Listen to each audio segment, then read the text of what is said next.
Hi and welcome to the Geek Legion of Doom. This is a superhero movie review. We have a look at the movie Alter Egos today. So Alter Egos is a low budget comedy drama superhero movie. Now in this film, in the universe in this film, superheroes are a fairly commonplace occurrence. We're told early on that they generally are born with powers and sort of develop them later on in life. So they're kind of almost like the X-Men sort of style of heroes. And there's quite a lot of them, and everyone is very sort of used to superheroes, and it's actually got to the point where people are sort of are looking at sort of superheroes almost how they look at people like bankers and stuff like that, and they're a bit sort of upper class and almost feel they have preferential treatment. Now we're told that there hasn't really been any sort of super villains in a very long time, and these sort of superheroes, a lot of people feel that they should be not really there. They should be sort of curbed and kind of almost sort of phased out because they're simply not needed and are given sort of too many perks in life.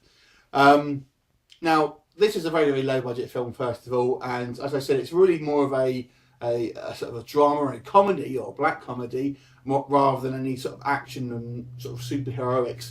There was a small amount of like special effects and powers on display, but generally speaking, I wouldn't be going into this film thinking it's going to be some sort of kick-ass action film.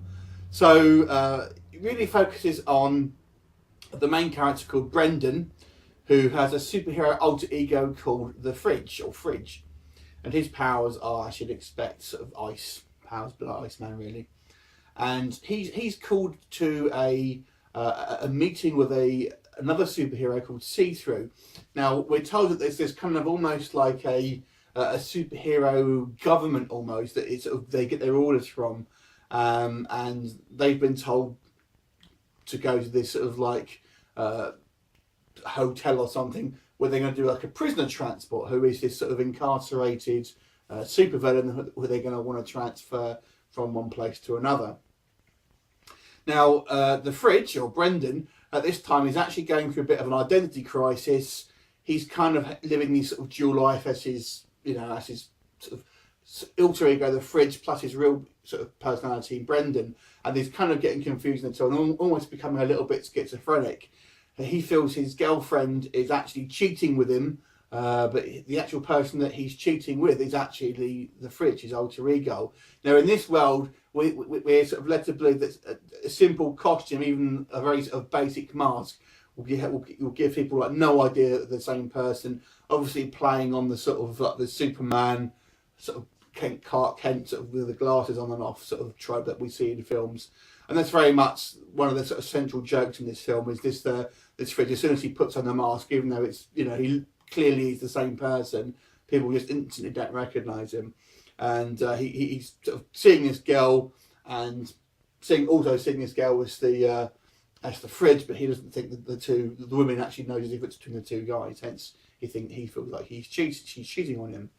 Anyway, so they go to this hotel, meet this other guy called C-thru, who has got basically X-ray vision, and there he meets a couple of other characters. There's an assistant, his female assistant, who was in the TV show Breakout Kings, and like a policeman who seems to exhibit powers himself.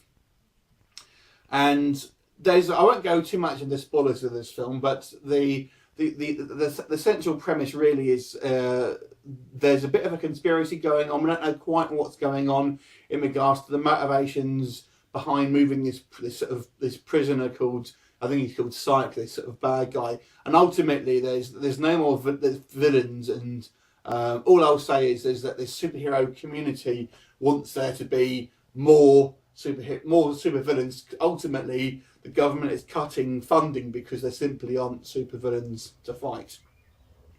And then you've got a kind of really a very sort of like Wes Anderson style sort of comedy drama, really, about the sort of goings on in this hotel. I won't really go too much further into the plot because otherwise it involves some spoilers.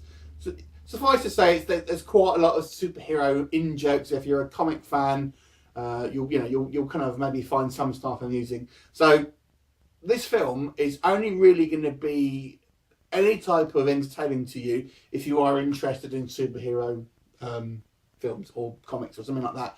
I think the average cinema fan or just movie fan really will think this film is fairly boring and kind of and won't really get a lot of the sort of the jokes that are on display here.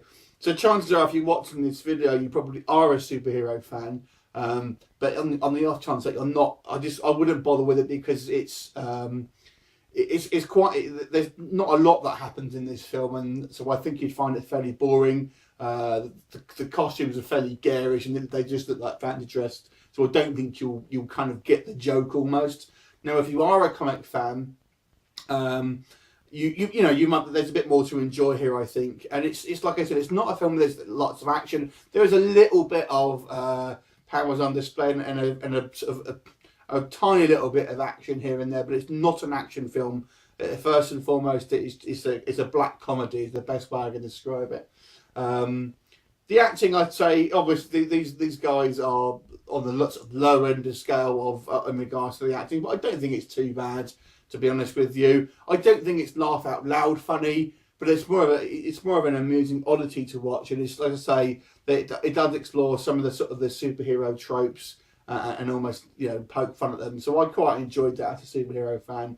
I don't think it's a film that if you'd watch it, you'd probably watch it again.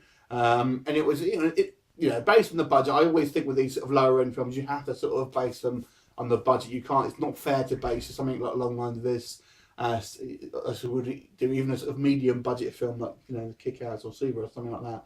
This is obviously an extremely low budget film. So, and I have to be honest with you, for what they've done, it's relatively clever. And I'm glad I watched it. But I don't think it's for everyone. If you want any type of action film, then probably not going to be your cup of tea. But if you kind of like a bit more of an interesting commentary on the sort of superhero genre, you may be interested in this. So I'm going to give this one a 6 out of 10. Having seen it, let me know what you think, and I'll see you next time. Bye for now.